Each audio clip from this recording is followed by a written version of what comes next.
আমরা তো সেই খালিদ ইবনে ওয়ালিদের উত্তরসূরি, আমরা তো সেই বীর হামজার উত্তরসূরি, আমরা তো সেই উমর ফারুকের উত্তরসূরি। আজ বাংলার জমিনে চোখ তুলে যারা তাকাতে চায়, যারা কালাহাত উত্তোলন করতে চায়, তাদের ওই কালাহাতকে ভেঙে চুরমার করে দেওয়া হবে।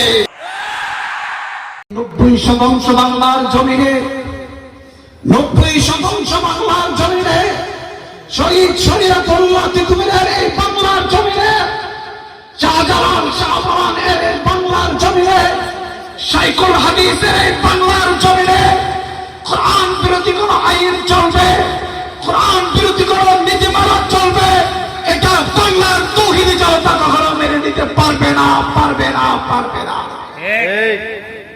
প্রিয় সংগ্রামী ভাইরা আমার, আজ এই বাংলার জমিনে ভারতের দাদাগিরি, বাংলার জমিনে ভারতের আধিপত্যতা, বাংলার সীমান্তে লক্ষ লক্ষ মুসলমানের লাশ ফেলে দেওয়া, সীমান্ত লক্ষ্মীদেরকে পাখির মতো গুলি করে হত্যা করা, এই সমস্ত অপরাধের একটা বিরোধিতা রয়েছে, সেটা হলো 72-এর সংগ্রাম। 72-এর সংগ্রামে বাংলার জমিনে দিল্লির যে আইনকে চালু করা হয়েছিল, ওই আইনকে বাংলার জমিন থেকে বঙ্গোপসাগরে ফাঁসিয়ে দিতে হবে, ঠিক না বেটি?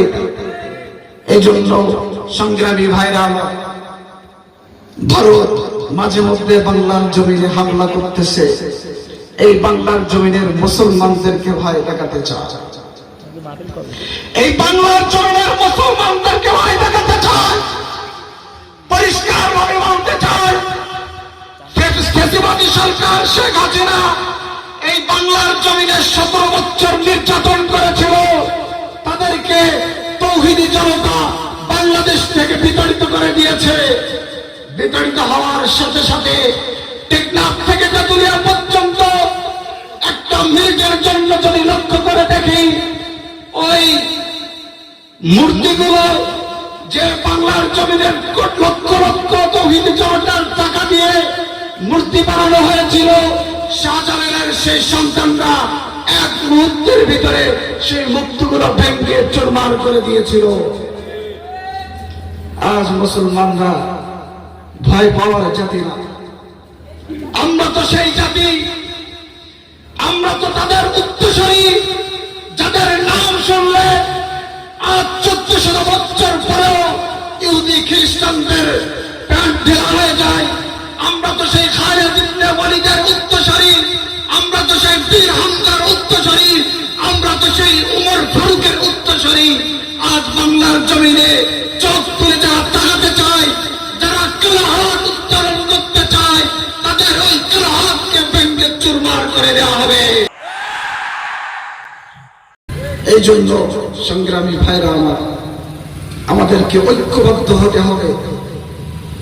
আজ আমাদের সরকার ঘোষণা দিয়েছেন, বাংলাদেশের যতগুলো সংগঠন রয়েছে সকলে ঐক্যবদ্ধ হতে হবে। ভারত এই বাংলার জমিনকে ছিনিয়ে দিতে পারবে না। একবার আমরা স্বাধীন করেছি, 1 সাগর রক্তের বিনিময়ে এই বাংলার জমিন স্বাধীন করেছি, প্রয়োজনে আর 1 সাগর রক্ত দিব, কিন্তু ভারতের দালালি এই বাংলার জমিনে কখনো প্রতিষ্ঠিত হতে দেব না। এই জন্য সময়ের সংক্ষেপ যে কথাগুলো বলছি, আল্লাহ তাআলা উক্ত কথার উপরে আমাকে আপনাকে সকলকে আমল করার তৌফিক দান করুন। আসসালামু আলাইকুম ওয়া রাহমাতুল্লাহি ওয়া বারাকাতুহু।